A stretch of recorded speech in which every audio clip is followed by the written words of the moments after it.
Thank you very much for those in attendance. Tonight, the Wareham Planning Board agenda, January 23, 2023. As we were just talking about, we're going to try to keep tonight's meeting moving right along so that we can get everybody out of here so they can get home and off the roads before things start to ice up, which is what is predicted. It is 6:00 p.m. and we will call the meeting to order with a roll call. Sherry Quirk? Here. Mike Baptiste? Here. Jane Gleason? She on? John? Yeah, she's on. She's on? All right. Jane, wave your hand so that we can acknowledge you. Okay, cool. Jane's here via Zoom. Sam Corbett? Here. Carl Schultz? Here. And Michael King is here. A little housekeeping. Meeting minutes for May 2nd, 2022 and January 9, 2023. I read through them, but I'll be honest, I think I'm gonna, for me anyway, I'm gonna take the same stance on the May 2nd as we did on the earlier meeting minutes that we approved at the last meeting, and I would entertain a motion to approve them as to format only, form only, not content. Same time? At the same time. So moved. Second. So we have a motion by Carl Schultz, seconded by Sam Corbett. All in favor of accepting the minutes of May 2nd, 2022 and January 9, 2023 as to form and not content? Sherry? Mr. Chairman, I would like to make some comments here. Mm-hmm. I was not present for the May meeting. Wasn't present for the May meeting, although in my experience as a corporate secretary, at least, one doesn't need to be present to vote for minutes. I don't have an issue there. I'm not familiar with what approval as to form is. If it's a convention, I will go along with it, but would restrict that vote to only the May minutes. Mm-hmm. As I read through the minutes from our last meeting, I was concerned that comments that were made were not included, and part of this may be personal.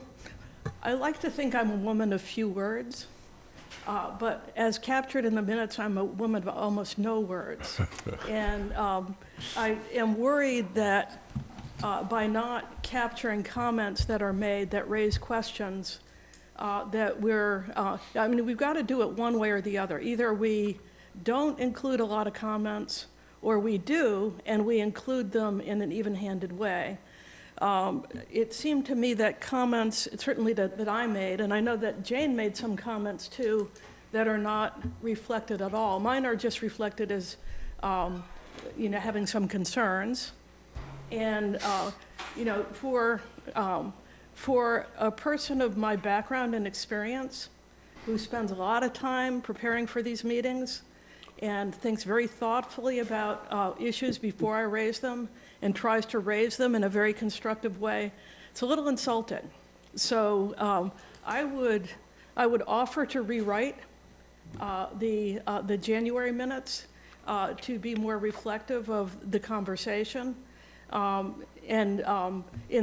for that reason, I would vote no on those minutes. Okay, all right, well, since We need to probably separate it. separate the two. Yeah, I agree. All right, so let's dispatch the May 2nd, 2022 minutes first. So the motion I'll request a second motion so that we do So I separate. move that we rescind the first motion. Second. Second, okay. So all in favor? Aye. All in favor of the motion to rescind the first motion? Aye. Mike? Aye. Sam? Aye. Jane? I would like to add to Sherry's concerns, a comment or thought. Well, before we do that, Jane, can we just vote on the motion to rescind the motion so that we can get back to Yes. a clean slate? Yes, and my vote is yes. Okay, cool. So that's unanimous. Okay. Sherry? Jane? The thing that I was wondering about was we go to the trouble of recording these meetings, and I wonder why we can't use that as a record. From what I've read and from what I've been told, we can. But we can't If we rely- can, we can't I would like rely to on- suggest that that be made more use of than it's being made Mr. currently. Chairman, I would like to, I have asked specifically and have been advised by legal counsel that they cannot be admitted in any adjudication. See, I've been told exactly the opposite. Okay, Right. But I think as long as we have a set of minutes for the meeting and maybe we should make a point of referring to a video recording of the meetings in the minutes, so that if there are any questions involved, that there is reference back to a recorded meeting. I'm, okay. I serve on 3 committees. All 3 committees are doing something different. I asked Judy, Selectman Judy, to talk to council. The law specifically says it shouldn't be a transcript. It should be a brief outline of what was discussed. Not every discussion, just we discussed this. If there were major points or motions, they should be included, but they don't reflect everything that was said. Judy's Selectman Whiteside has gone ahead and trying to get all the committees on the same page. And I brought up comments when there were 8 or 9 pages. He said, she said, he said, it's not supposed to be that way. At least that's what I've been told by Judy, who's gone to council, who's trying to get it throughout the system. It's frustrating when everything is different in every committee. Right. And I understand what you're saying, and I agree with it. I think there is a lot of inconsistency. What I'm getting at is if we're going to do it in great detail for some points but not others, that just seems Okay. and looks funny to me. I can understand that. I think what we need is a common understanding of what the minutes should be. And I agree wholeheartedly it should not be a transcript. And I think if we can clarify the legal status of the transcript, then I think, the recording, then we can go to more bare bone minutes. But it just strikes me as odd to have sort of a combination of approaches. I agree.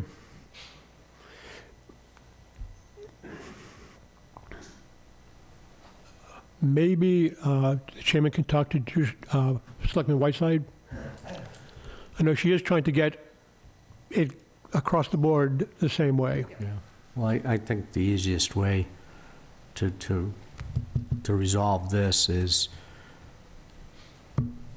the chair here, Ms. Whiteside, and town council all in the same room, all at the same time, and the question be posed and an answer be received, and then that'll be that. We'll Cool. put it to bed. But I do agree with Sherry. I think reading the minutes from January 9, it was a little bit lopsided as to the content, and, it was lopsided. It didn't give the board its due. Okay, so having said that, let's go back to May 2nd. So I would entertain a motion to accept the minutes of May 2nd, 2022 as to form and not to content. So moved. Do we have a second? Second. We have a motion by Sam Corbett, seconded by Sherry Quirk. All in favor? Jane? Aye. Sherry? Aye. Mike? Aye. Sam? Aye. Carl? No. And the chair votes aye. I'm going to comment. either until we come to resolution about what these minutes are supposed to be and contain, I can't see how we can vote on them. I rely on these minutes for these long-standing cases that are before us, cases that have been going on for a year. I go back and I read them, and they're not reliable and complete in order to determine what was decided. So the May 2nd minutes were entirely about Bay Point, which remains an open case before us with many issues. We need to get this issue resolved. The town needs to get this issue resolved. Sam and I can continue to discuss about. I voted no last time. You voted yes. We've had a disagreement because of the way they're done. They're We can't inconsistent. get clear direction. We've asked for direction from council. We've asked direction. Chair Whiteside's letter was an attempt at that, but it still left an awful lot to interpretation.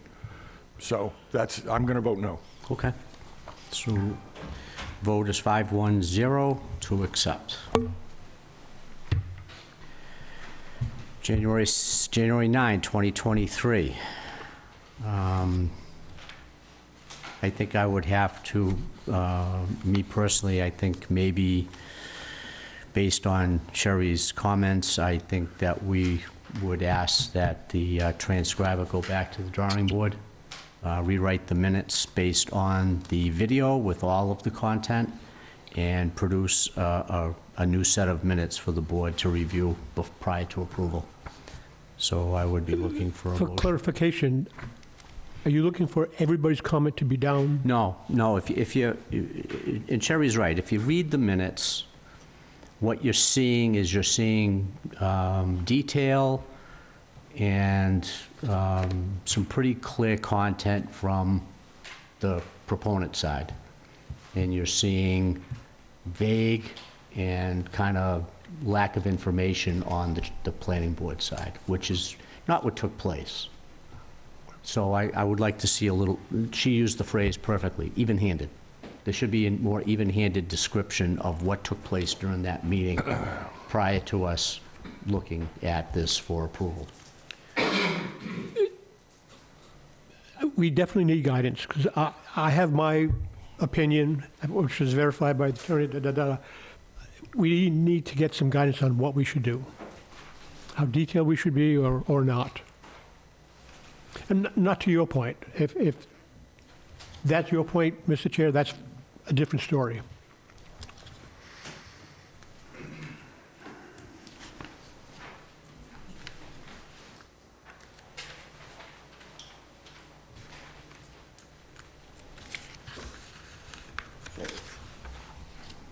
Are you looking for a motion regarding the 9th? Yes? Or are you still? No, I'm lost in thought. Yes, I've been looking for a motion for the 9th to postpone approval or acceptance until the minutes can be reviewed and possibly written with more accurate content from both sides of the agenda. So moved. Second. I have a motion by Sam Corbett, seconded by Mike Baptiste. All in favor? Jane Gleason? Aye. Sherry? Aye. Mike? Aye. Sam? Aye. Carl? You could vote no. You're not going to hurt my Because feelings. Then I vote no. Now, this is like a double negative, so I'm just going to abstain. Okay, 501. We'll return this to the planning office for a little bit more work. Okay. That was a little more painful than I was anticipating. So much for moving the agenda Yeah, along. exactly. 15 minutes on minutes. We spend a lot of time talking about minutes. Yeah, I know. I could not agree more. I agree. It's a very important topic. We spend a lot of time, it's a very important topic, we need to get clear direction. So I make a motion that we authorize the chair of the planning board to meet with the chair of the select board and Attorney Bowen and whomsoever else, and express our concerns, and I'll be glad to send you a list of my concerns, but get clarity on direction. Okay. Do we have a second? Second, couldn't agree more. Yeah, I've been okay. talking about this for a year. Motion by Carl Schultz to authorize the chair to meet with the chair of the Select Board and Town Council to clarify, among other things, meeting minutes and how they're recorded. Seconded by Sam Corbett. All in favor? Jane? Aye. Sherry? Aye. Mike? Aye. Sam? Aye. Carl? This is what I'm clear on. Aye. The chair votes aye. That's All right. Update on the status of the draft zoning bylaw amendments, Article 14 and 15, solar energy bylaw update by Mr. Schultz. Sure, and I'll keep this brief unless there are questions. First, I'd like to give you an update on the solar bylaw update to Section 590, Article 320, and Article 16 that was approved at the Springtown meeting in, I don't know if it was I've lost track. Was it 2022? I think it was the 2022 Springtown meeting. In any case, the Attorney General has not yet accepted our application because the application has not been properly crafted. I'm speaking broadly. They have requested various and sundry updates and changes that have not been satisfactorily met. Last week, Chairperson McHale, I, Mr. Bowen, or Attorney Bowen, and Mr. Buckland met, got on the phone with the Attorney General, and got her feedback. It wasn't the Attorney General, but it was one of her deputies. Direct feedback on what the problems are with the application. We think we have an action plan. Chairperson McHale has taken on the task of getting the bylaw properly submitted. She's taken it on. The town is supposed to do it. She's doing it. And she's making progress on that. My best guess is that we're not going to see any feedback from the Attorney General in time to properly craft a response for Springtown meeting. So whatever that feedback is, we're going to have to deal with it and wait until fall town meeting. But there are some things that the Attorney General's office did say, some clarifications that we could make. So, for example, the row label in the use table for large-scale ground-mounted solar voltaic installations didn't actually match the heading of the Section 590, so she thought they should be reconciled. That was not an approval or disapproval kind of Just a note. issue. So you may see some minor updates, so we may need to consider that there will be that to deal with in the the list of things that we've got to get done before Springtown meeting. So that's the update. It doesn't look like we're going to get feedback anytime soon. The next item, I'm working with Ms. Quirk, keeping me on the straight and narrow, and Mr. Buckland on revising Articles 14 and 15 and other ancillary related articles to clarify, mostly to clarify site plan review, special permit. I think right now, as I mentioned at the last meeting, our plan is we're going to eliminate Article 14, combine everything into Article 15 with the caveat that everything that looks like a procedure will be moved into a rules and regulations document. We're making progress on trying to figure out how to separate that out. The goal is to have a final draft by Friday. Are we on track for that? I'm looking at Sherry. I think so, yeah. We will have a draft. It will probably need, Oh, a draft, right, a final draft. Well, maybe not a final draft, an intermediate. be a final draft, but Right. it'll be a further evolved. Something that we can put before the board of the two documents, the bylaws. The timeline on the procedures document is less critical because that doesn't have to go to town meeting. That would needs to go to a public hearing before this board. So that's not in the critical path for Springtown meeting, although it would be important to have the two documents in sync, hoping that we can get the revisions in time for town meeting. I do note that as I read and reread all our zoning bylaws, almost every article mentions special permit and adds or changes or adds caveat.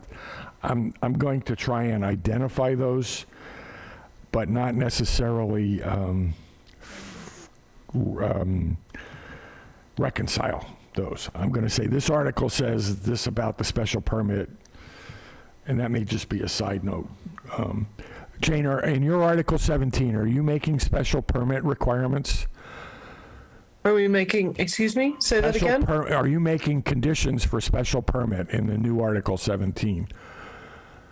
It's unclear yet. Okay, see. So there's many places throughout the bylaws where people in the iterative process of rewriting have added conditions for special permit, so that it makes it even harder to make sure that we're on top of what we're doing. But I don't know that I'm going to try and reconcile that, but I am going to try and at least identify those places. All right, so I hope to have something to get before you guys next week. Perfect. Thank you. Oh, one other item. I do have an open, and we haven't talked, I have an open item, a request from the fire department or EMS that we add a regulation about radio towers. I haven't looked at that yet. Okay. Next up on the agenda.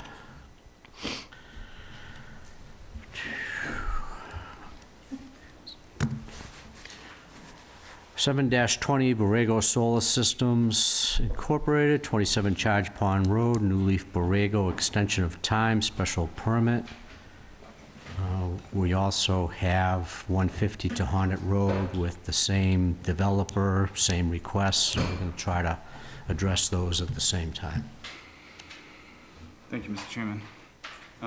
Gregory Sampson with Womble Bond Dickinson, attorney for the opponent.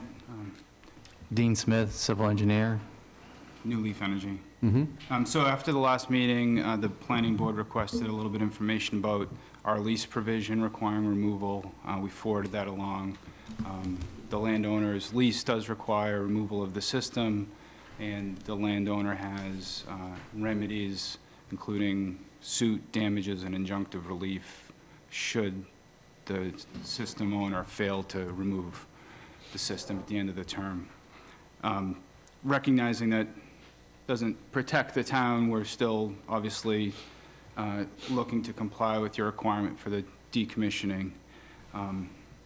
At this point, you know, our estimates that we delivered in December are our best estimates. We understand the town is looking possibly have a peer review come in who can provide some support, but someone hasn't been identified yet. In our email to the planning board, we said we'd certainly be willing to, you know, the approval itself requires a periodic update. We'll cooperate. We'll fund peer review for the updates of the decommissioning estimate when the town has that person identified. In fact, we're not even necessarily asking the board to necessarily say that they agree with our decommissioning estimates at this point, because we still have some, you know, wood to chop to get to the building permit. So I think there is plenty of opportunities to do that. So we're hoping that the board is willing to acknowledge that we've been delayed because of good cause, and that the approvals should remain open, in which case we'll continue to work towards pulling a building permit as soon as possible.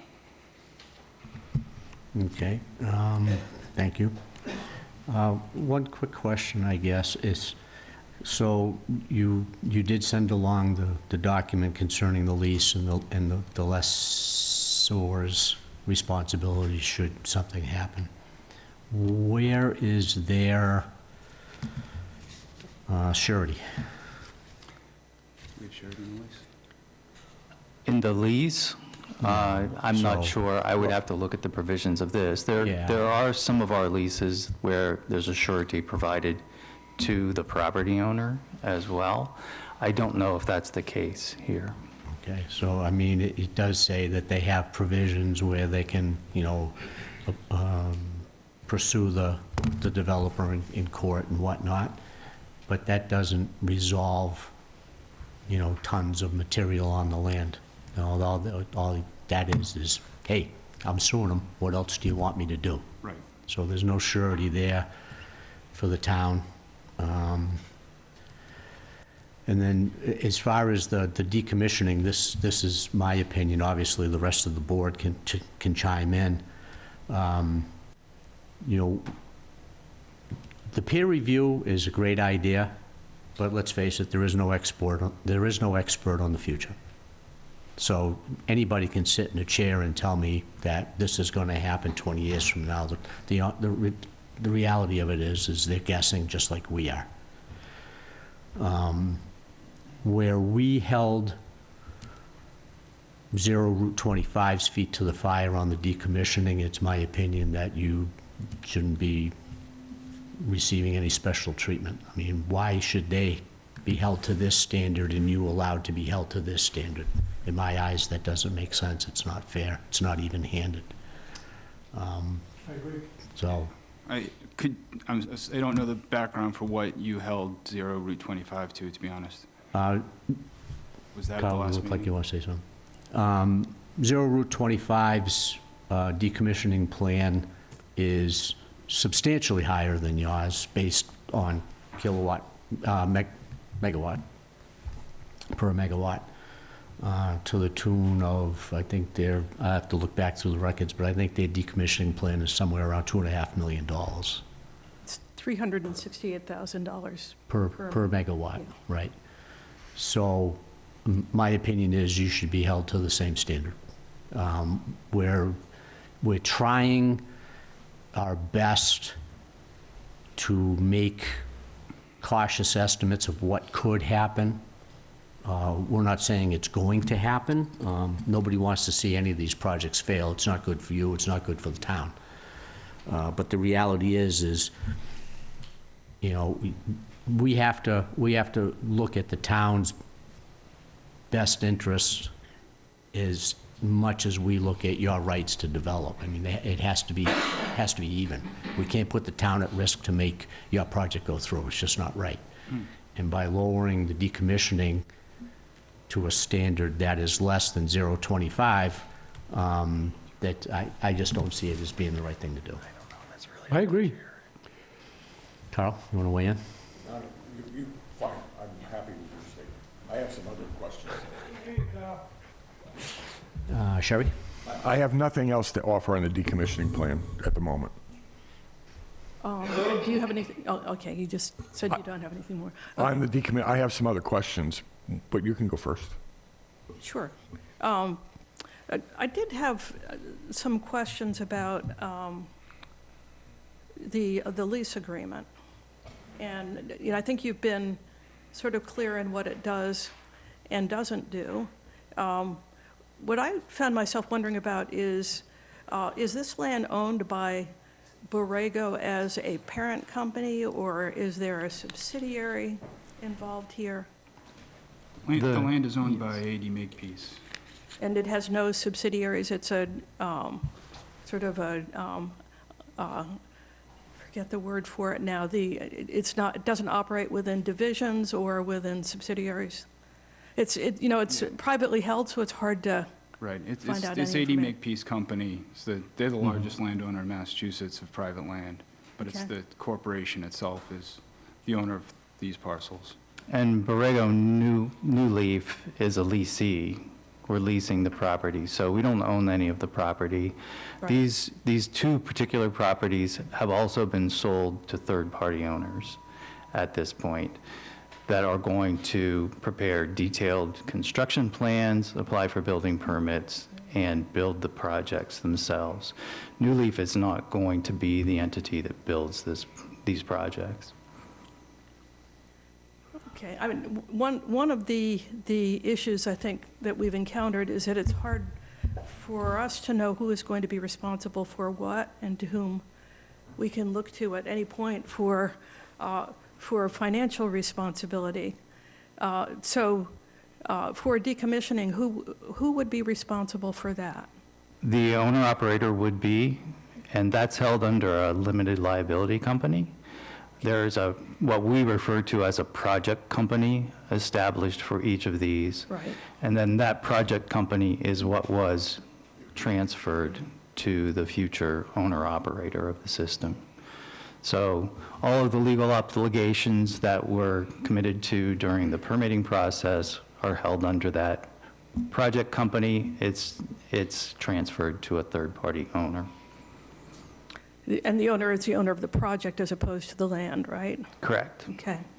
If Borrego, if Makepeace were to sell the land, would Makepeace come before this planning board for approval? No. They could sell the land, and all the obligations under the lease and under the permit would transfer to the new owner. Okay. So even if we were comfortable with Makepeace at this point, we might be dealing with somebody else at a time of a decommissioning or a project abandonment. That's correct, but all of the obligations will survive, all of the permit obligations, the lease obligations, those survive, whether if they're transferred or not.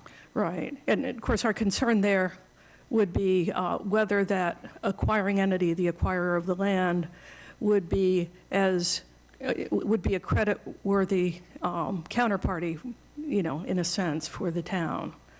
So, And I recognize, and sorry, I didn't mean to, but if I did. Go ahead. Go ahead. But, the decommissioning estimate is, the decommissioning requirement is often the way the towns have that surety, because it is a requirement regardless of who owns it. So that is one of the reasons why that is a common requirement.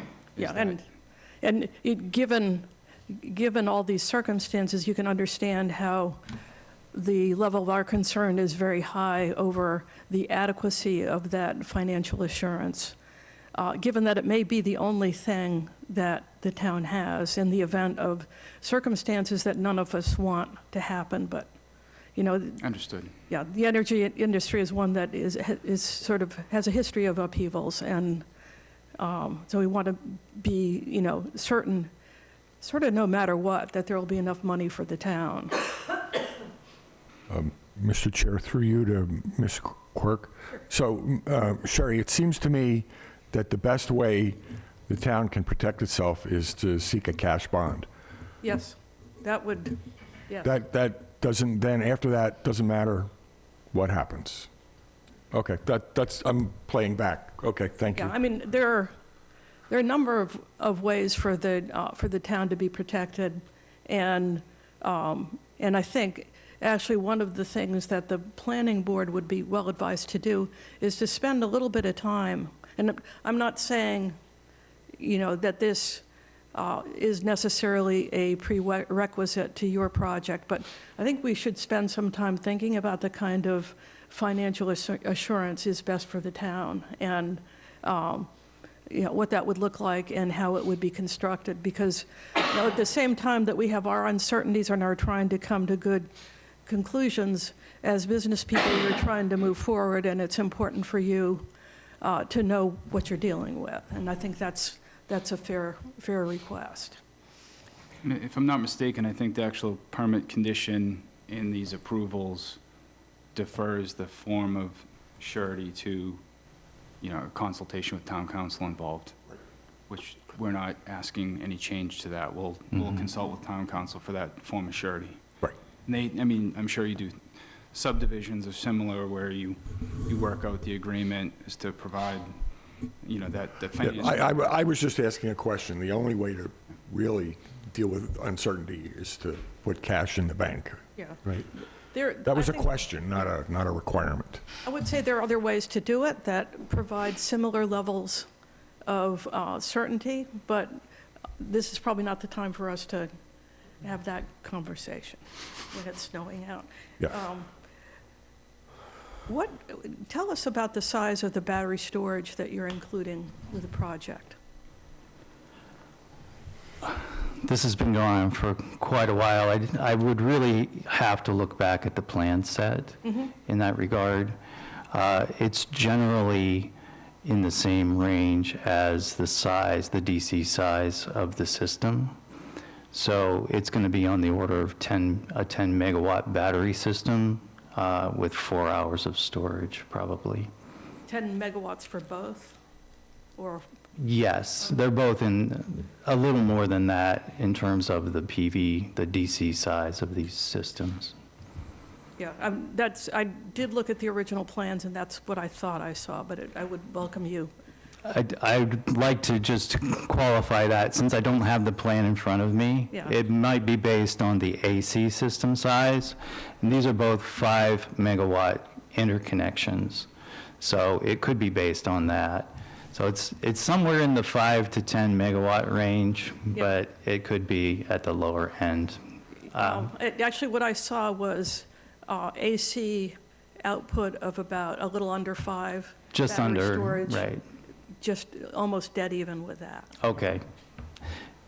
You're more familiar with my plan than I am. I haven't looked at it recently. I don't think so, but just that one number, Based on those numbers, how many battery units does that represent? They're modular units at this point. So there's probably about 30 individual modular units that are 8.5 by 8.5 and about 8.5 feet tall. Again, don't hold me to that. I don't have the plan in front of me, but that's what my recollection is. And if the board would allow me just to make some statements about the decommissioning estimates.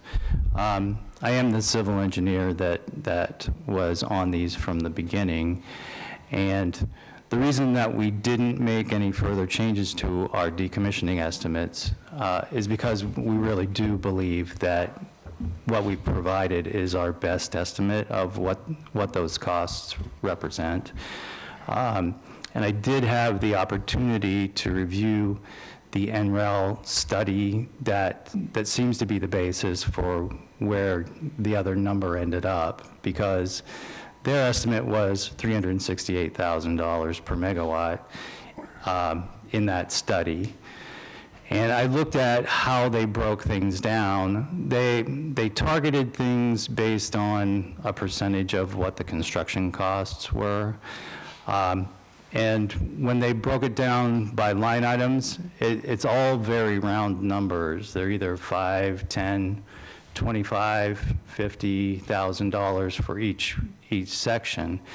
And when I looked at individual portions of that, for instance, the removal of the concrete pads, which is a very concrete thing, not to use the term, but it's something that we do have experience with. And they estimated $25,000 to break up and remove those concrete pads for a 1 megawatt system.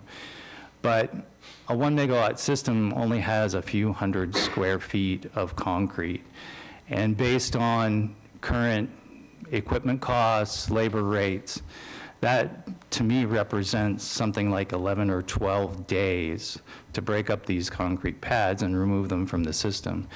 And some of the other line items were similar when I was looking at that in terms of how they relate to things that I really do know. As the chair has stated himself, there's a lot of unknowns in estimating these costs in the future. So we try to do the best that we can in terms of accurately nailing down the things that we are familiar with and leaving some room for the things that are uncertain. A lot of local boards won't recognize that there are materials that are salvageable, so we don't take credit for any metals or anything that's a standard material that could be salvaged. There's been a lot of discussion about recycling. Obviously, that's a big question mark for the future. Although we think that there's going to be so much material that it's going to be a whole different world, and it will be profitable for somebody to do that. My personal guess as to what happens at the end of life of these systems is that rather than being decommissioned, they're going to be repowered. They're permitted as renewable energy projects. My thought is that there's always going to be demand for renewable energy, and that these would be rebuilt with new equipment and repowered in the same location. So they wouldn't actually be decommissioned per se, but they would be rebuilt with newer, more effective equipment. Right. And I do understand that, but I think what you're leaving out is when you rebuild it at the end of life, you're still removing and figuring out what to do with the most controversial component of the whole project, which is the panels. And that's the great unknown. Agreed. You used the phrase, my best guess. And which is what I think I don't want to say we're doing the same thing, but I think we are. But we're doing it with an air of caution for the best thing for the Understood. town. And that's why we're offering to work with you up until the point where the detailed design is finalized. Different components of the project might change along that time frame, number of modules, so that things that would affect the decommissioning cost. And that also gives more time to dig into what's out there and understand the components in the estimates in that study that it seems that you're basing things on. Right. Now, it's been a little bit of time since I've read the paperwork on this, so going back to the original plan. So it's a 69 megawatt, is that? No, one is 11 and change, and the other is 12 megawatt and change DC. Okay, all right, so I'm reading something else then. So when you said before, when you referenced 5 megawatts before, what would? That's the difference between DC and AC. So the DC size is based on the number of modules that are there. Okay. We're held to a certain AC output from the system. So that's, the batteries store the balance between those two. Okay, so the solar panels will generate between 11 and 12 megawatts. Mhm. Okay, that's the number I traditionally. Yes, and that's the number that affects the area that the project takes Right. up, How which much- is how really much the thing space, yeah. that many panels? influences the decommissioning And that's costs. per project? They're Per both project, They're yes. both similarly sized. Yes. Mhm.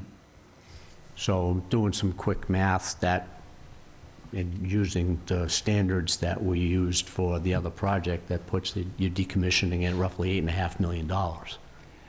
At the 368,000 Right. a megawatt. And Yeah, it's I also believe substantially larger. Ours is right in the 100,000 a megawatt range. And I think we've already established as a board that 100,000 per megawatt is not a number that leaves us with a level of comfort.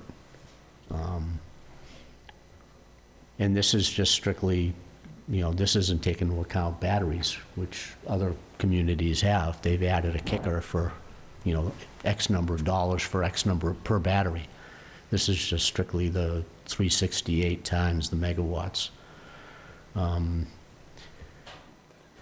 So that's a concern.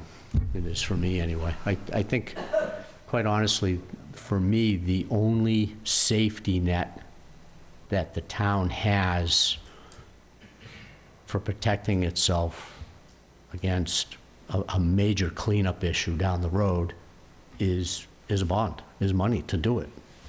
And there's no guarantee that this is even enough money. I mean, 20 years from now, who knows? We just don't know. Especially, things change. All the subsidies and the money that the government's given away for renewable energy right now, 10 years from now, all that money could be gone. You have a change in administration, change in policy, and all of a sudden, the money disappears. Now we're left with a raise that people walk away from because, you know, maybe you were getting 30 or 35 cents a kilowatt hour when X administration was in place, but now Y administration's in place, and that number gets cut in half, and now it's no longer feasible to run it. It's cheaper to walk away and call it a life. So that's why, at least, again, for me, the decommissioning is like it. That's the safety blanket that keeps the town safe. If I could just offer, I mean, there's nothing in all of the discussions we've had to suggest that we won't continue to work with the town. The town has the permit itself, the decisions require us to continually update the decommissioning. We're not looking to walk away from that obligation. I think it's clear that we don't have perfect agreement on what the estimate should be today, but that obligation to continue, by the time we pull the building permit, I think everyone has to feel comfortable. All we're looking is that opportunity. We've been delayed because of the group study. And That's we would like- that's understandable, I get it, and I don't mean to interrupt, but my opinion, whether we address this concern now, or whether we address this concern 6 months from now, when you try to pull a permit, my opinion is not going to change. You're still going to be looking at me, and I'm still going to be asking for $8.5 million. So why kick the can down the road? To be honest, I think we're not in a position where we can necessarily say that we're perfectly comfortable with that $8.5 million right now. I understand, but on the same vein, I'm not comfortable in the position of saying, all right, it's okay, we're going to grant you an extension based on, we might arrive at that figure. So we both have our uncertainties. And the extension should be granted if delay was due to good cause. I can't, I know you reached out to town council last time. I think the understanding that I have is that there is a recognition that if we were delayed for the cause that was not our fault, in this case, the interconnection group study, that Section 9 of Chapter 40A allows the decisions to continue to be in effect. It does, and I reread, actually, I think it was Section 11 is where I read, where it said that the special permit granted under this section shall lapse, excluding time for appeals. The board may grant, not must grant, may grant. Section 580.6, paragraph 7. So I don't think it's a foregone conclusion, He's reading from the bylaw. That's the bylaw, though. I'm talking about state law. right? Okay, so, Mr. Chairman, I suggest that we're not going to be able to resolve this at the moment. My thought would be, once we're ready to close the hearing and take a vote, we can either deny, we have options. I'm not saying what, but I'm just saying we can deny because we don't think they have good cause. We can deny because we're not satisfied with the decommissioning bond. We can approve because we think it shows good cause and continue to negotiate. I'm trying to outline what I think our options are. Continue to negotiate the decommissioning plan, which is our right under our agreement. It's a regular reviewing process. Those I think are, so I think we're not going to resolve, it doesn't sound to me like we're going to make any progress debating it here. And I'm just throwing that out for a thought. I do have some other questions, but Okay, well, I guess we've made our point clear, and I think they've made their they point made clear. their point. Is there a public hearing open on this? There is. No, this is not really a no. public hearing. Yeah. So I don't think there's a public hearing open. So, okay, so I can rechange. We don't have to have, it doesn't require a public hearing for what we're doing, but we can close The discussion. the discussion. I'll change. And then we have to make one of those decisions. Right, either approve or disapprove. and for whatever reason. Or at some point. At some point, that's, Okay. because I'm coming to that because I have a question and may have a motion. Yeah. What discussion are we closing? I think we're going to continue to talk about this. Well, are we, or are we gonna close it and vote on their request for a continuance? Excuse me, extension. So- Could I make one more comment just about that? As a developer of these projects, what we're really looking for is some assurance that we have the town's approval to construct these. So we've indicated that we're open to continuing to talk about the decommissioning estimate. In my engineering opinion, it's the best time to settle on the amount is when you have a full construction set, a construction level design plan. But in order to, negotiate openly about those issues, we really need the certainty that these projects can go forward. And there are third-party owners involved as well, so it complicates things from our side as well. So what we're really trying to get from this board is an assurance that we can go forward towards construction. And we're willing to work on the decommissioning estimate. We're not going to be held to what was written in the other decision. It's an open book at this point. We've made our best estimate and provided it to the town, but there's still time to negotiate that. And it's very clear what the board's position is as far as that goes. So we're just looking for that certainty moving forward. So, Mr. Chairman, I understand your position. I have a couple of questions. Sure. I was going to make a motion, but depending on the answer. So first, I actually have a request. And I think I asked for this back when we started this, and I have not been able to get it from any. Do you have copies of the original conditions of approval for these two projects?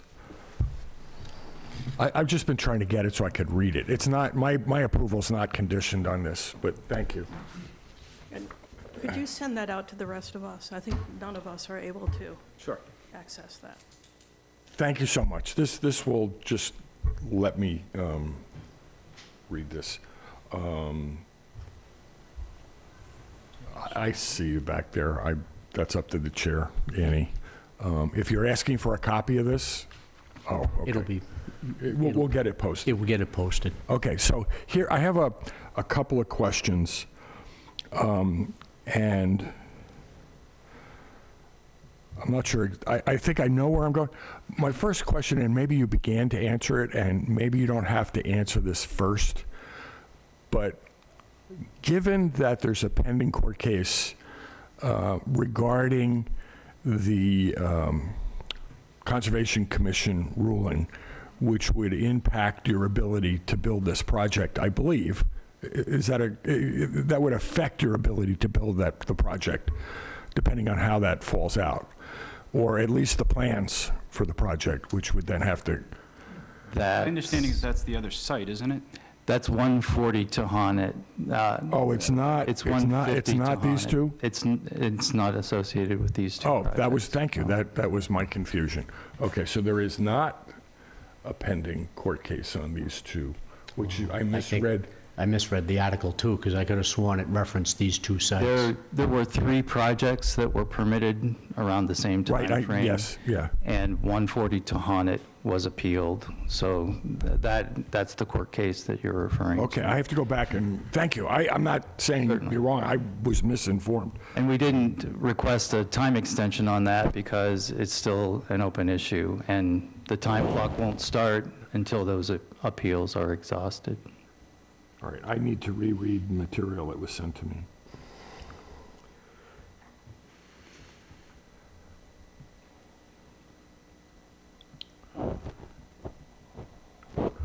Okay, so that's going to change the way I ask my question then. Okay,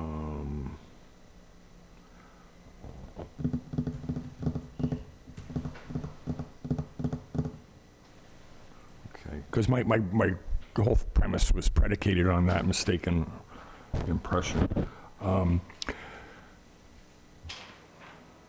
So He is correct. It does say 140 to 100. I was looking at the letter we got from Mr. Buckland. I didn't even see the article in the paper. No, yeah. I have to. That's my mistake. I apologize. Yeah, no, I thought it that's was that's referencing why I this stopped. project. I was working on a bad premise. So rather, I'm still working up to considering to make a motion, and this is sort of a question for the board. In what value do we see in continuing discussion? What new information do we think we're going to get? I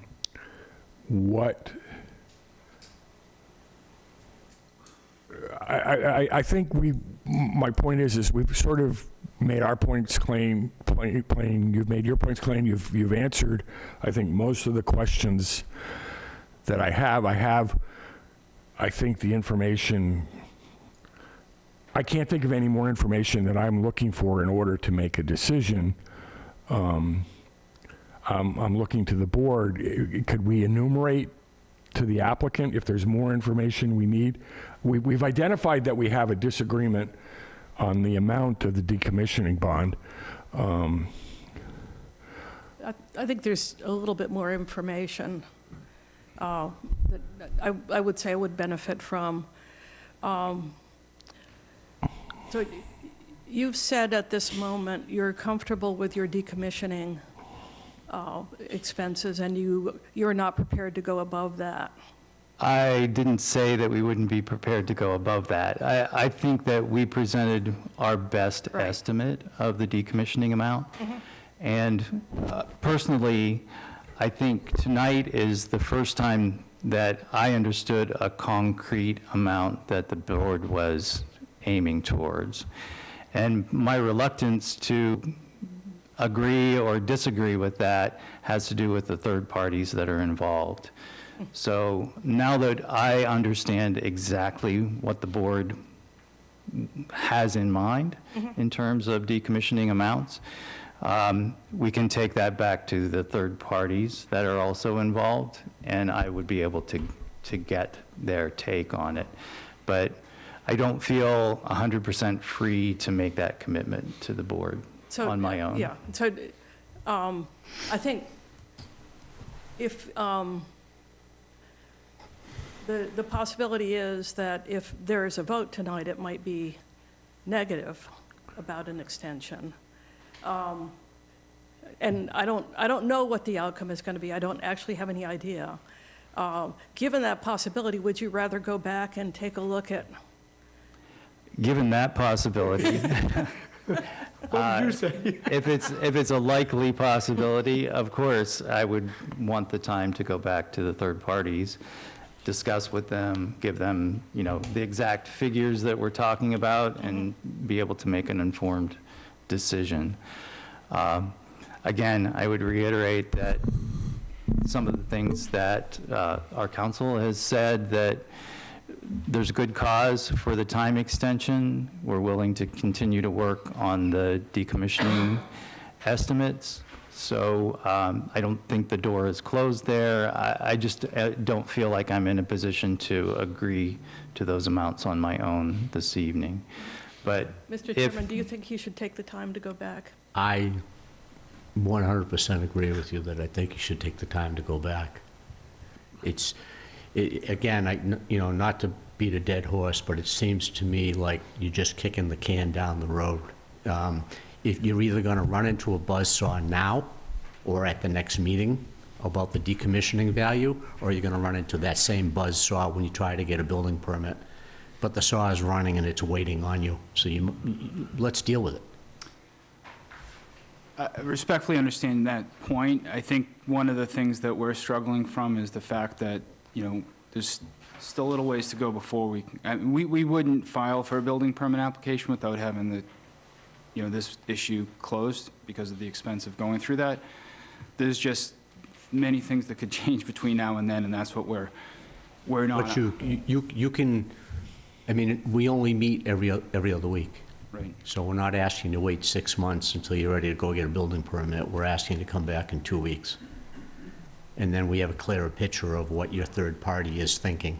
And if they say, these guys are nuts, we're not doing that, then at least we know where we stand. Right now, we don't. Okay. Is 2 weeks enough? 2 weeks is enough for that, now that I have a firm number that you're aiming towards. I was hoping that there might be more opportunity to discuss what went into that number and whether it's realistic or not, but it seems like you've settled. So I would appreciate the time to go back and discuss it with the other involved parties and come back before the board after that. We have a, Just this is just a majority vote, yes, up or down. Is that correct? yes, It's not a supermajority. no. Okay. I won't be here on the 13th. That's what we're debating. And he has to be. Well, no, because Oh, yeah, you've got 4. Yep. Jane, can you vote on this? Have you been through all the hearings? I believe I have. Respectfully, this isn't a hearing. Well, what? At any point, any Discussion. member who was informed about the discussion could vote, in my opinion. Okay. Yeah, I don't know what to call this, but No, I know, I the know. discussion, yeah. And appreciate you being candid about that, so. Yeah. While Mike is looking, I have a design question, which does not affect my decision. I don't think it affects the board's decision. I don't think it's in scope. On the original design, the battery, this goes back to the battery storage. The original design, the intent was to load, I'm going to use the word load, the batteries just from the array. Is that correct?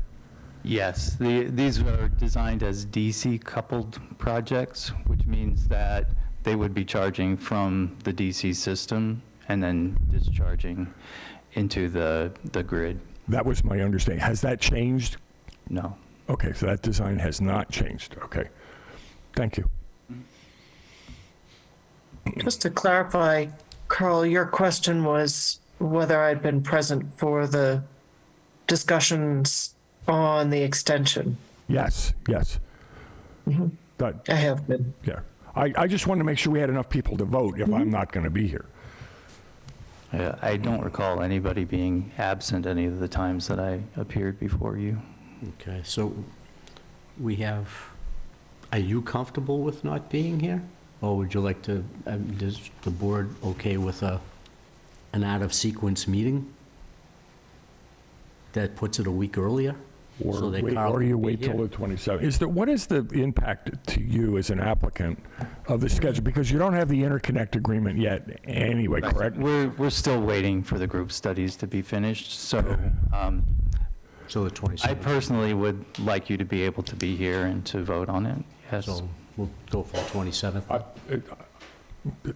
I don't want to impose a hardship on the applicant because of my personal schedule, but if it doesn't cause you a hardship, Okay, so why don't we do that then? Let's reconvene on February 27th, and hopefully we can come to some sort of a conclusion on the discussion so that everybody can move forward. Very good. Thank you so much. Thank you. Appreciate your time. Have a good night. thank you so much.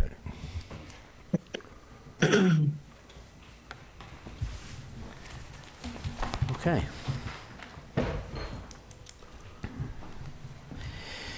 Uh, 39-21 Warren, QOBZ LLC, 59 Main Street.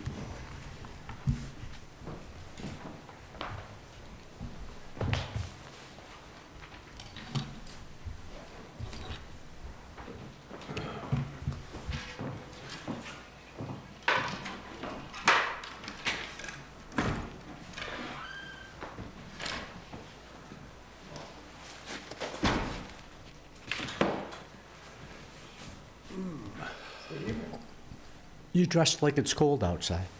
I'll take my jacket off. Okay. I sent over some plans on Wednesday. I don't know if you have them. We do. Did you like more half-size? Anyone need half-sizes? You're all set? We good. We got them all. Okay.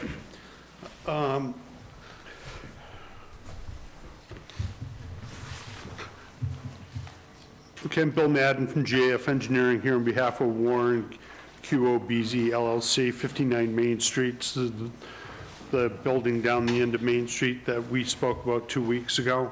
I think that 2 weeks ago when I was here, we had a discussion relative to the loading area or the addition that was added to the building. I think at that time, the addition was approximately 12 feet in width, 38 or 39 feet in length. Compromised the distance in the loading area, and I think the planning board members thought that it would be more appropriate for us to go back and see what we could do to tighten up that a little bit and provide a little more vehicular circulation at that area. And that's what we did, and the plan that's before you is another iteration of that addition that actually shows a loading dock element being added to the to that addition. We shrunk the rectangular portion to 10 feet wide by, I guess it's 36 feet long. And I believe the previous one was 12 feet wide and 38 feet long. So now there's a small appendage that's been added to that that's 10 feet by 14. And that would serve as and it would have an 8-foot platform, loading platform on the front of it that would be set 48 inches above grade so that they could receive the material necessary to conduct the activity inside the building. So what we did is we modified the plan, we moved things around a little bit and came up with a little bit of an increase in that space. Is now 15 feet from this corner of the loading dock to, well, this corner of the loading dock to the edge of the landscape buffer. There's a vehicular turning plan that was included with the information that I provided you for I think it was a 36-foot box truck. That was one of the more common types of trucks the purveyors all have to make the deliveries to tight spaces. It's a relatively common occurrence, at least according to the people from Cisco and El Knife Distributors that were both on the site last week. They went out on the site to see what we had available. We had some discussions with them. Well, Danny Warren had some discussions with them. I received the information via email on that. All those operators felt that there wouldn't be any problem with them driving those vehicles and backing up in that area and providing the goods to that loading dock. Our turning radius plan shows, you know, it really is about a 3-point turn that's necessary to get in there. Somebody's not just going to be able to drive in and back up into that space. It will take a little bit of work, and I think you all know that the turning radiuses are the ideal things for a truck operator to be driving to and what have you, and they can maneuver quite readily in much smaller space. But the standard is to show the turning radiuses on the plan and to come up with a general consensus of what works and what doesn't work.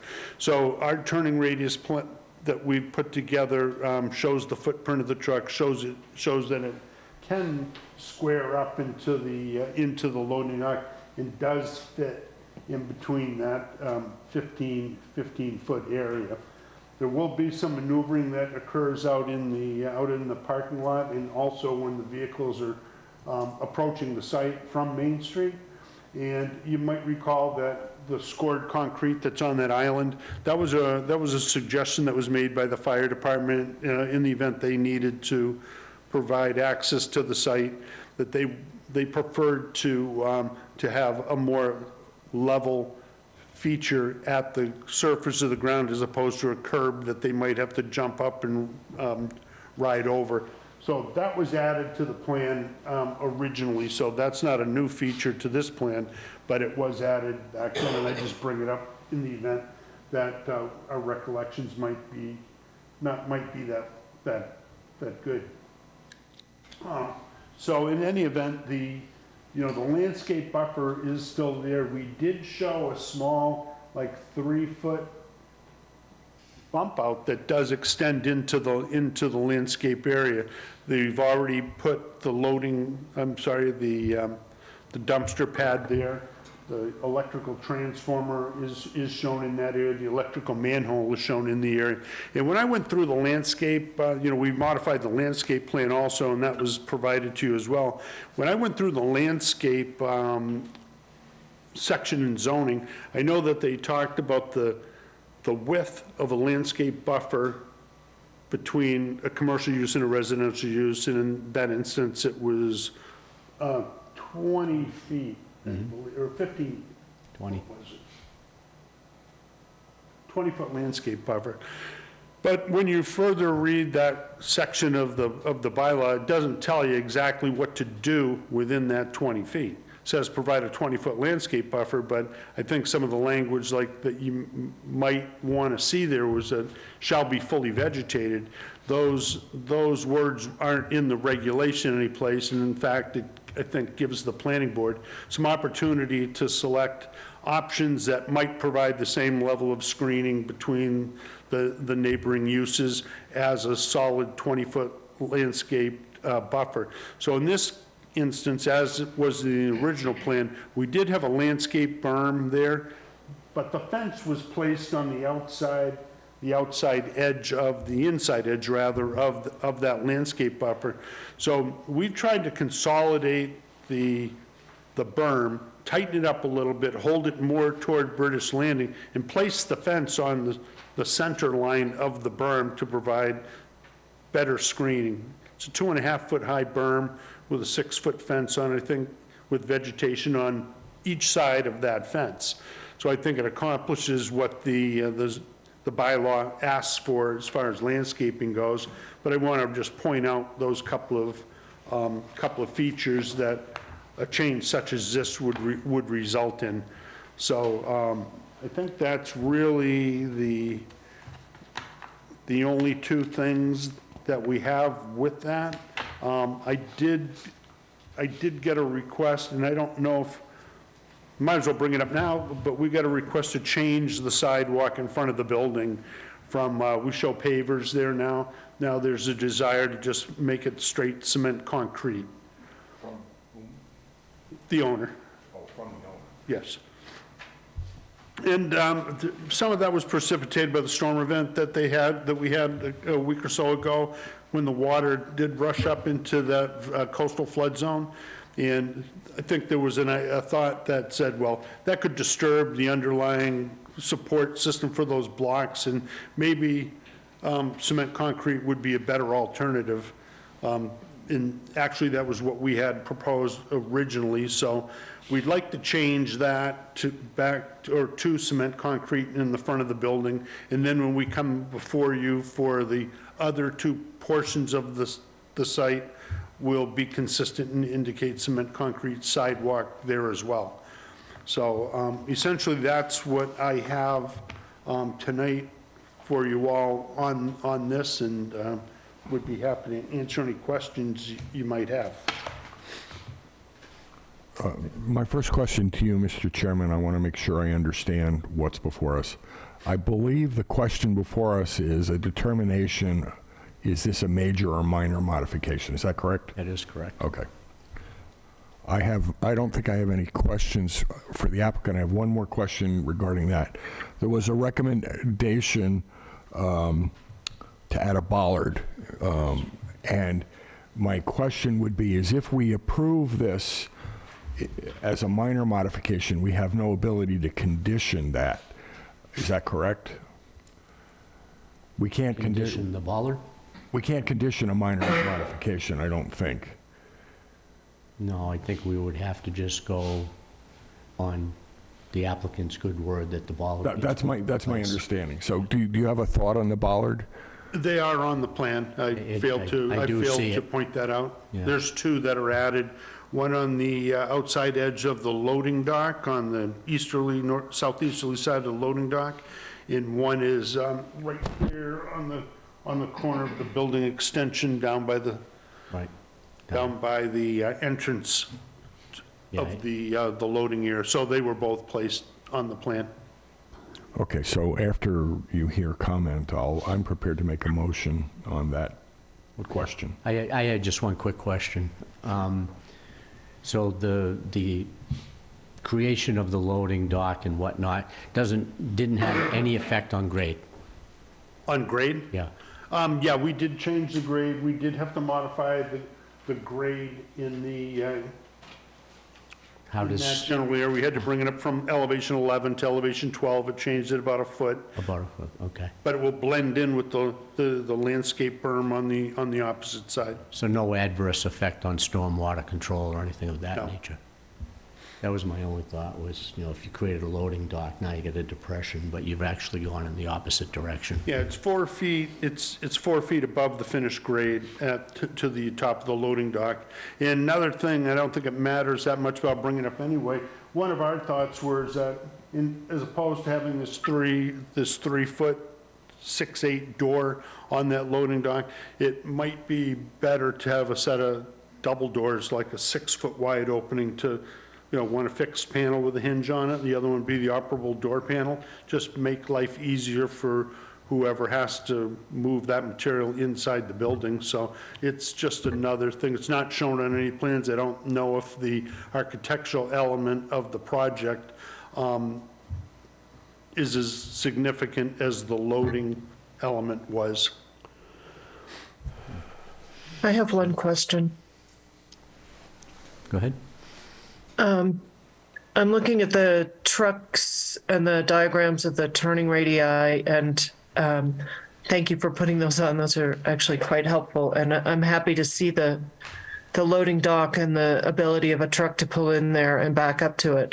The one question I have is about the turning radius that sort of clips the handicapped accessible parking spots, and wonder if you could talk about that a little bit. Yeah, it will clip the handicap, marked out here for the handicap. That is part of this. Another part of it is that the coordination of all the deliveries. Typically, most restaurants try to have their deliveries made prior to, say, 11 o'clock, at least prior to 11. Most open at 11:30 for lunch when they're doing that. So that's another thing here that we would be seeking deliveries to take place prior to the opening of the facility. But we wouldn't think that those handicap spaces would be occupied at that time. Just to add to that a little bit. Oh, Dan, if you could.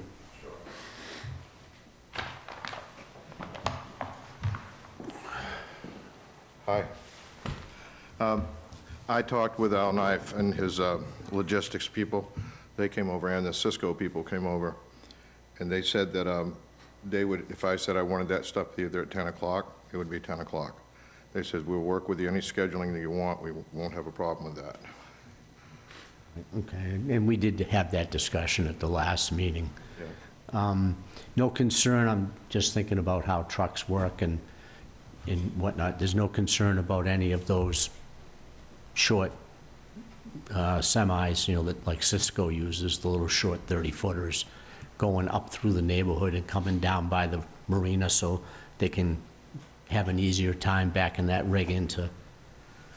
Well, what we thought, when they were there, they could come in down next to Bessie Park and then swing towards Bessie Park and then make that wide swing and back in, and those drivers were saying that would be very easy and not have them. My concern was if they start trying to use the hill and you get an ambulance, now you got a problem. Right. So we all felt from the beginning that was the way to do it. I'm happy. Carl? Sherry? I'm good. Mike? Let's go. Well, I think it definitely addresses our concern about truck safety by giving the guys a place to back the rigs in. And to be honest, I think your staff's going to be a hell of a lot happier with the real live loading dock. It makes our whole life easier. Yeah. It just really does. Now you can wheel it in on a skid and break it down at your leisure rather than humping it in case by case. We were just looking at what we're doing to make the building as nice as it's going to be, and then have that not where it was going to be. Yeah. This is way better.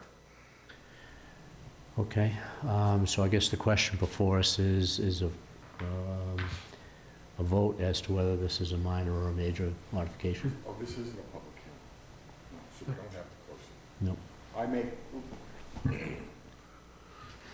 I move that we consider this change as documented by Mr. Madden as a minor change to the currently portion of the approved plan. Second. Okay, we have a motion by Carl Schultz, seconded by Sam Corbett. All those in favor? Jane? Aye. Sherry? Aye. Mike? Aye. Sam? Aye. Carl? Aye. And the chair votes aye. Thank you, everyone. Thank you Thanks so for much all for the your work, time. guys. Yep, appreciate your time and effort. Very much appreciated, Dan. Thank you.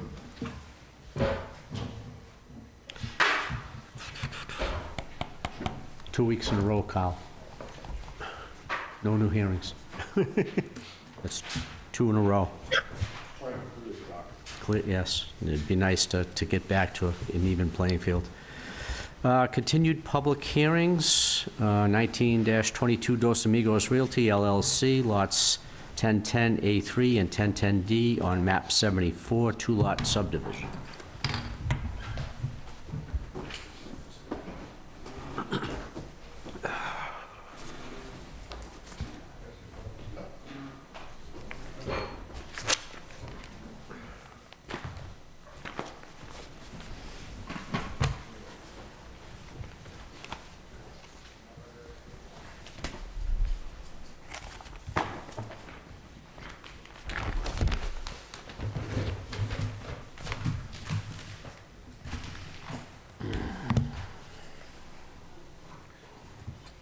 Good evening, Brad Bertola with JC Engineering. It's been a while since we've been in front of you or got on this project, so I'll do a brief rundown. This property is located off of Squirrel Island Road, and we're proposing a 2-lot subdivision to be accessed off a single 18-foot wide roadway with hammerhead turnaround at the end. We did request a number of waivers on the plan, including waivers from streetlights, street trees, sidewalks, curbing, fire alarms, a circular turnaround like cul-de-sac, and a waiver from town water. The plans were addressed at prior to the last hearing to address the prior engineering review comments. We increased the roadway to 18 feet wide. We adjusted the drainage because of the increased amount of pavement. So I don't think there are any questions regarding that aspect. The last hearing, there were two issues or questions that needed to be addressed, and that was concerning the utilities and the fire truck turning radius swept analysis on the plan. We did get an updated letter from the fire department. States that they accept the swept analysis and that the parameters for the fire truck meet their Tower 1 specifications. We've also submitted documentation, two different documentations regarding utilities. First of all, it was questioned about the rights to tie into these utilities from the owner of the poles. We have submitted an agreement between the owner and the applicant, which took place approximately a couple of years ago now, that states they have the right to use those utilities. More importantly, we just received by email late Thursday night, and the documents that we received were from Eversource. It states that they are willing to acquire these utility poles. They're still coming up with the final paperwork, final figures that would have to be paid. but they've agreed to acquire the poles from Fairing Hill Road down to the end. I think there were about 14 total poles that were on the sketch plans from Eversource. They called out for a number of items that would be done, most of it just labeling the poles and minor modifications. But that should address the concerns of this board. I think those are the two outstanding issues regarding this project. Thank you for that. I do believe that you're right. Those were the two outstanding concerns.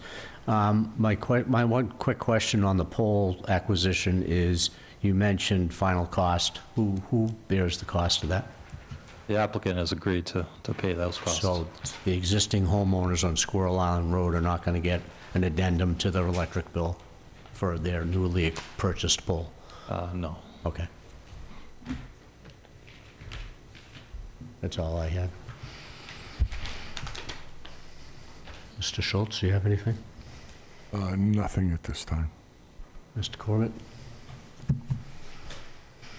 Ms. Gleason? No. Ms. Quirk?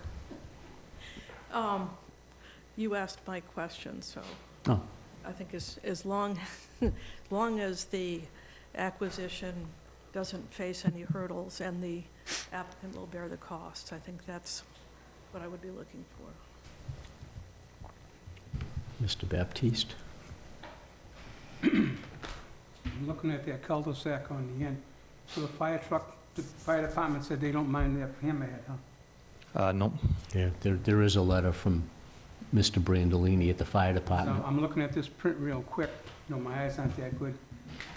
Seems like it drops down in a big drainage hole in the cul-de-sac area.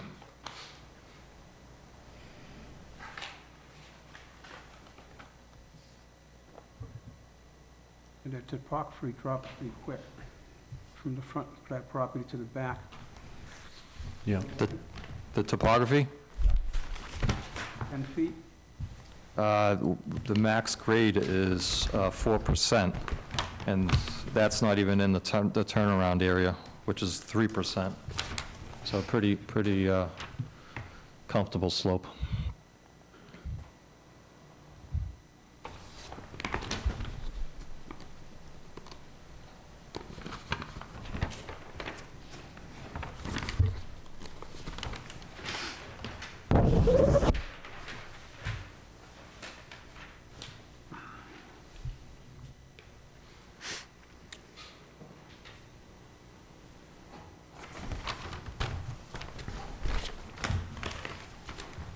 And you guys are only showing a small fire truck. What happened if they needed a big one down there? It's not gonna work, right?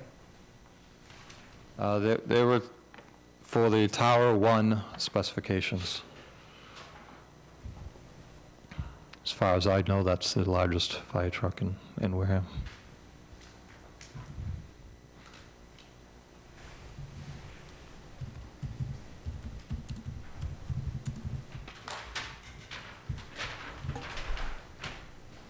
Sorry. No.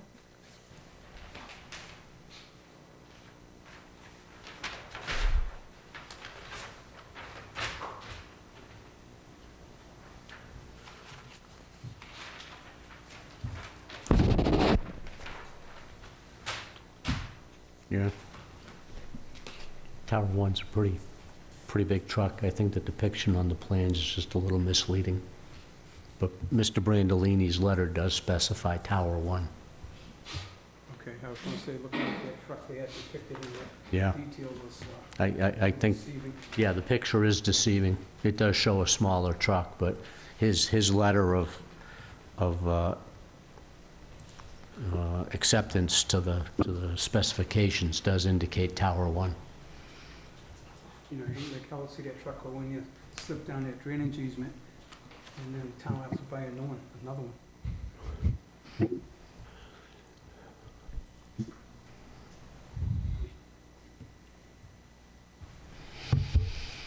You have the letter from, well, they said they committed, and start whoever they are. Is that in progress? You know, we've heard that before. We're waiting for the final, I do see the 3 pages of indicating the poles where they're going to be. that was forwarded to us with an email stating that that Eversource will acquire. Right. They but- told us, the final paperwork takes a couple weeks, and then once payment is made, they renumber the poles, they update their information, and the acquisition is complete. So would it be unreasonable to condition the project based on that acquisition? Because you didn't include or it didn't get uploaded, a copy of the statement from them stating what's going to happen. All we have is just pictures of poles that are going to be acquired. Yeah, because we didn't have any final paperwork from them. I suppose that's appropriate, since that we're willing, or the applicant's willing to pay for that. Right. I mean, we do show that we have rights to tie into utilities. Right, but that So was, that's part of the equation, but, Yeah. that's just my thought. Obviously, the board would have to vote, but.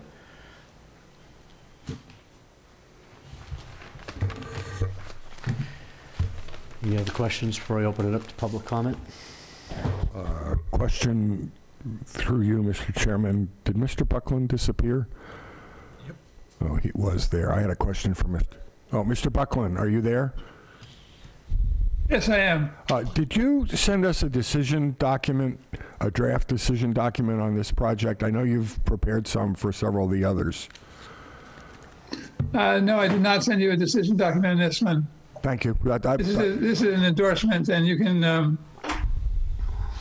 set aside that there'd be a covenant that you'd want to see, as well as any conditions on the construction of the roadway and utilities. So we can close the public hearing and just not vote. Right. I was looking, I often refer to your draft documents for items to consider in the conditioning. So I'll have to go back through my notes if we were to approve this and come up with what the conditions would include. Thank you.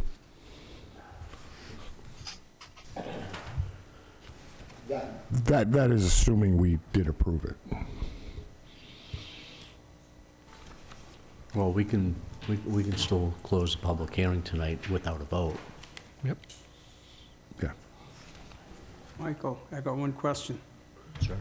I feel a little uneasy at closing the public hearing until we get a letter in hand, because we've been told several times that the problem was resolved, or the paperwork was coming, and the people that live there are still in the same condition.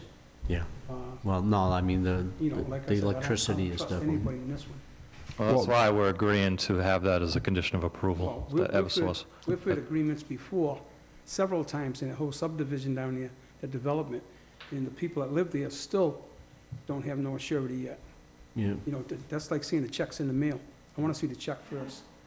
Well, we can condition the approval. We don't have to vote tonight. We can close the public hearing and condition the approval on the receipt of that I document. wouldn't even want to close the public hearing, because this might come back and bite us again. Yeah. It's happened before, and you're dealing with some people that have no,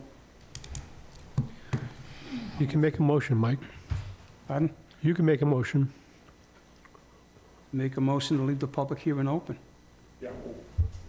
Are there any people in the audience who want Well, to? I was waiting for everybody up front to comment before I opened it up. So with that, I would open it up to public comment. Is there anybody? Oh, there's a gentleman that has no electricity that he doesn't own the poles yet. If he wasn't here, I'd be surprised. How long have you been waiting for your poles to be hooked up? Since 2009. Eric Lintola, 15 Squirrel Island Road. It sounds like we've made progress. It's been a long time, and we appreciate Mr. Churchill and, taking on, working with Mr. Perry and taking on that responsibility of the pole issue and paying for the cost and the transfer. But you're absolutely right, because my question would be, we'd like to, since it's been that long, we'd like to have something, if a document letter could be also forwarded to the residents stating that, since we're already involved in the documentation with Eversource, we're all recorded there in that plan that went forward, because we had to sign the paper to make sure for Eversource for it to go forward, so they have our address. So if we could, as well with the board, and we also get a document stating that.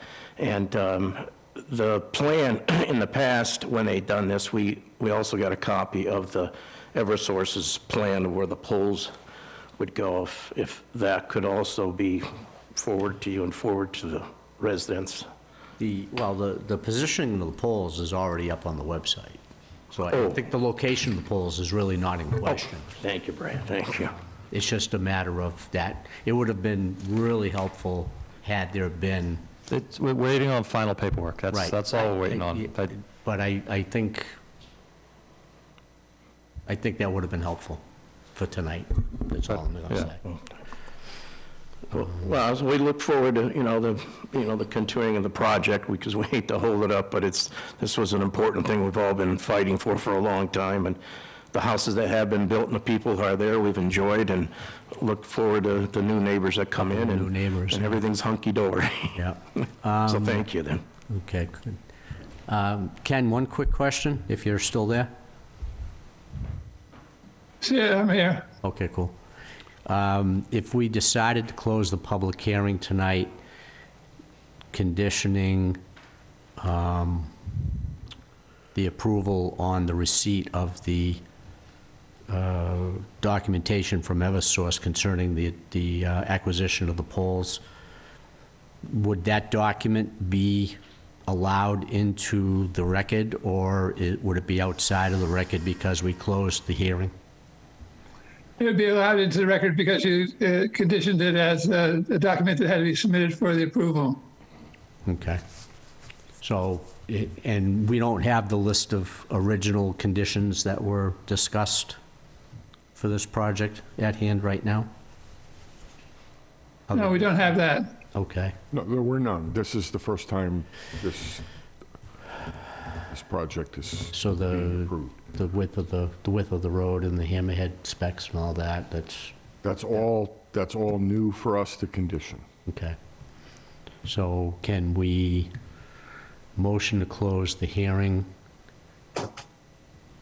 have Ken prepare the conditions for us for review in a future meeting, and then to approve or disapprove at that point? That What would help is if I got Brad to do the list of waivers as well, too. Okay, Can I ask a clarifying question? sure. If we condition the approval in the way that we're describing, will a building permit not be issued until that condition is fulfilled? the condition? That would be the way I would want it read. It's No not building clear that permit our would be current issued bylaw until the says covenant is released. There'd be a covenant that is required as part of the subdivision approval. It says that the infrastructure has to be constructed before a building permit is issued to allow construction. In the meantime, you could also accept a bond for construction and allow the construction of the homes as well, too. But that'd be contingent on the release of the covenant. Those damn covenants.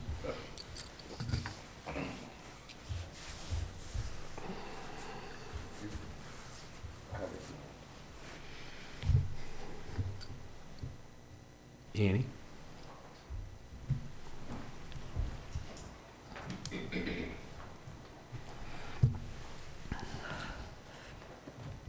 Annie Hayes, Bering Hill Road. Is that where I live? No. Farmers Lane.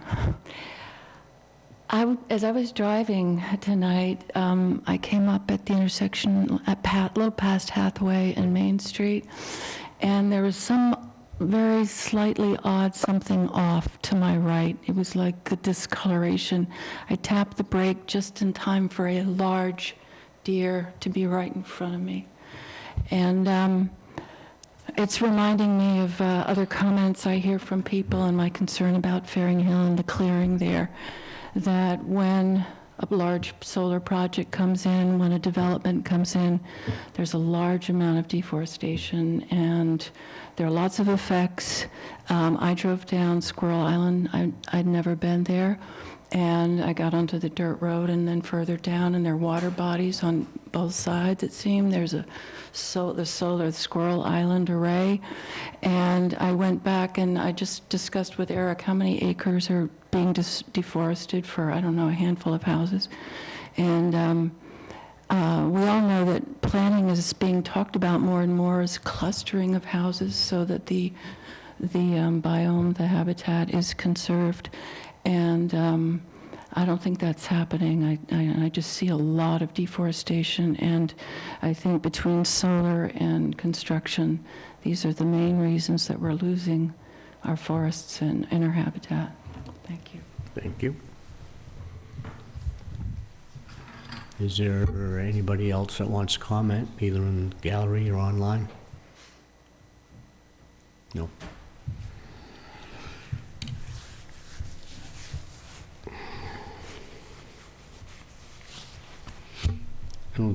Personally, I don't think there's anything more to be gained continuing this public hearing. I am not personally looking for any additional information. Right. So I can't think of anything that hasn't been provided. So That's me.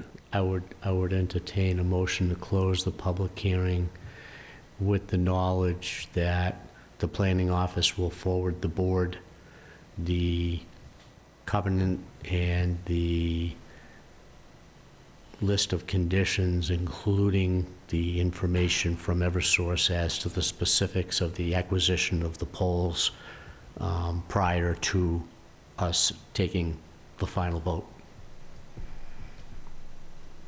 I can second that. A point of order. I think, this is probably a question to you, to Mr. Buckland. The way I understand the motion is we would defer the vote until such time as we got the documentation from Eversource. I'm not sure that we can do that. I believe that once we close the public hearing, we have to decide within 60 days. Correct, 60 days. Or it becomes a, Constructive grant. constructive Well, grant. if we don't act on it. If we don't act, but we. Right, so if we don't get what we need before the 60 days runs out, then we can vote to deny it based on a lack of information. Right. I understood the way Mr. Buckland said it is, we could even vote to approve pending getting that document, but then building approval, building permits wouldn't be granted. Right. You know, And the covenant wouldn't be released. That's another way to go. that's another way to go. That would be the preferred method, because what are you looking for directly from Eversource? The applicant is not paying for the acquisition without an approval. There's no way we're moving forward without Yeah, but an we don't approval have, from this. we don't have any, we have 3 documents that show placements of poles. That's what we have. And we're agreeing to a condition of approval, which states that the poles will be acquired Prior to what? prior. Prior to tree 1 coming down? There's no point of moving forward with construction if we don't have, But that's what I'm looking for. Yeah. So prior to tree 1 coming down, that's, we have that document from Eversource in our hands. Yeah. And the condition of approval says, the document from Eversource gets to the board, the covenants are prepared. Once those 2 things happen, then construction can begin. Not building permits, because that's No, that's- 120 days down the Yeah. road.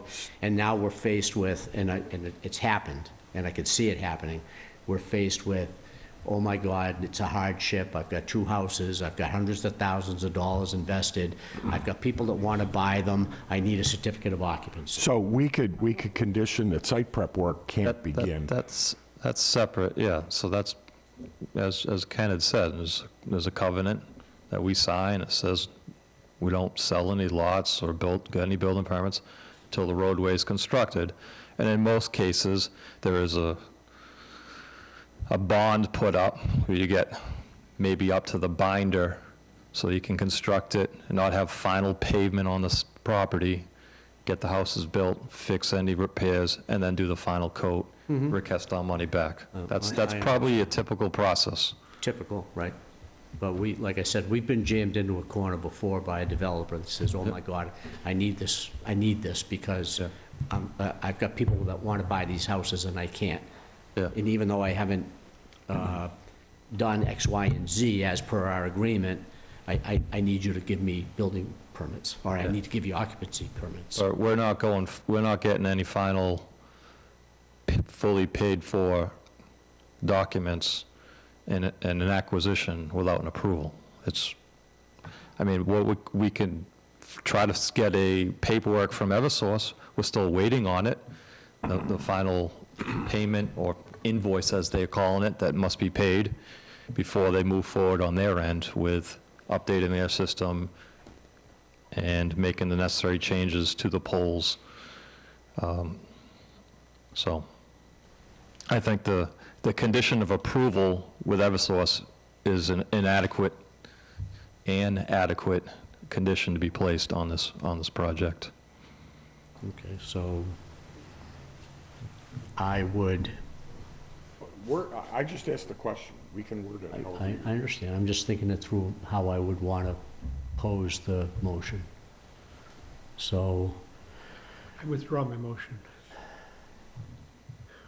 I would entertain a motion that we approve 19-22 Dos Amigos. No. Closing the public. I mean, closing the public hearing, that we close the public hearing. I don't think there's anything more to gain, based on the assumption that we're going to condition an approval, if approved, based on the documentation from Eversource that they're going to acquire the poles. Right. We have 60 days. Right, We to have act. 60 days to act. Yep. And if we're not satisfied with either the developer's assurances, Eversource's assurances, Right, then we can deny. then we could deny. Yep. Yep, just close the hearing, done. All right, so I would entertain a motion to close the public hearing for 19-22 Dos Amigos Realty. So moved. Second? We have a motion by Sam Corbett, seconded by Carl Schultz. All in favor? Jane?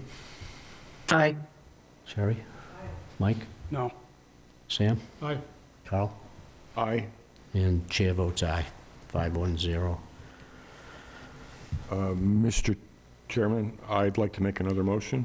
Go ahead. I'd like to move that the planning board requests that the director of planning or his designate prepare a draft covenant and a draft list of conditions with support from the applicant for review and approval by the board. By the next meeting? Sure. Okay. I won't be here at the next meeting, so Oh, do you want to defer this till the 27th? I want to defer this till the 27th then. So, yes. Re-motion it for the 27th. Yeah, so I move that the planning board request the director of planning and his designate, supported by the applicant, to prepare a draft set of conditions of approval and a draft covenant For review by the board for an ultimate final vote on this project. For February 27th meeting. For the 27th meeting. Okay. We don't have to vote on the 27th, Right. but we would have that But we document. want that documentation. Yes, so 60 days from today would give us to approximately March 23rd. Yep. Okay. Do we have a second? Second. We have a motion by Carl Schultz, seconded by Sam Corbett. All in favor? Jane? Aye. Yeah. Sherry? Aye. Mike? Aye. Sam? Aye. Carl? Aye. And the chair votes aye. Thank you. We'll see you on the 27th. Okay. You did pretty good. Yeah, not too bad. Okay, with that, I would entertain a motion to adjourn. No, please. Before you adjourn,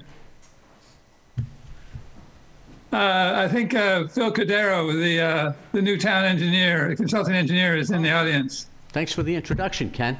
Yeah. Hello? Come on up, Phil. Yeah, please. I was wondering who you were. You're allowed to sit up here. Not yet. I have to earn that. Thank you. For the record, Phil Cordero from Allen and Major Associates. I met with Mr. Buckland this morning. We had the pleasure of meeting some of you last year during the interview process to take Charlie Rowley's big shoes and try to fill them as best we can. So we're happy to do that with you. And sitting with Ken this morning, I thought it was a good time just to come in, sit down, hear the applications that you had open, hear the board, hear how you choose to operate, and hopefully seamlessly, integrate ourselves in with you and start working with you to give you some peer reviews, some engineering insights, some thoughts, work with you to bounce any thoughts and comments you have, and maybe sit in the chair with you and give you some insight as needed. So We would appreciate that. Charlie's shoes are very large, but I have no doubt that you're up to the task from what I hear. I personally would appreciate it if you were in that chair for our meetings. I'm not quite sure how the financial structure works, but we can always skim off of Ken's salary to cover the cost. But we always turn to Charlie's wealth of knowledge for guidance, because, at the end of the day, we're citizen volunteers, we're not experts. Understood. So, Yeah. thank you for coming. Nope, thank you. Welcome to the Thank you. chaos. Yeah, welcome to the chaos, very well put. Any advice you have will be appreciated. Yeah, You bet. for sure. You bet. I will share. I look forward to working with everybody here and talking through everything, all your applications, for sure. Perfect, thank you so much. Just a question, what is your area of expertise? Civil engineering, land development, permitting, wetlands, environmental strategies, master planning, construction oversight, construction administration, bidding, estimates. Okay, a lot. But you didn't have I was asking if you had an area of concentration. I tried to give you the menu, and you can choose whatever you'd like. Good. So As you can hear from a lot of our cases, environmental concerns are important to many of us. yes, So, yeah, we hear that loud and clear. Okay, excellent. Charlie signed off on them. I'm meeting with Charlie tomorrow morning. Okay, So thank you thank so you much. so much. Thank you. We'll see you soon. Mike, do it. No, please, 1 second. Oh, my God. I know. I was going to vote against Dosecki because they were late with the extension and the paperwork came in Friday. I don't want to hold them responsible, but at some point, we all have to hold them responsible. That's all I want to say. Okay. And that's because of the time. I won't go any further. Entertain a motion to adjourn. Second. We have a motion to adjourn by Mike Baptiste, seconded by Sam Corbett. All in favor? Jane? Aye. Sherry? Aye. Mike? Aye. Sam? All right. Carl? I don't know, I like spending all this time with you guys. And the chair Aye. votes aye. Thank you, everybody. Thank you.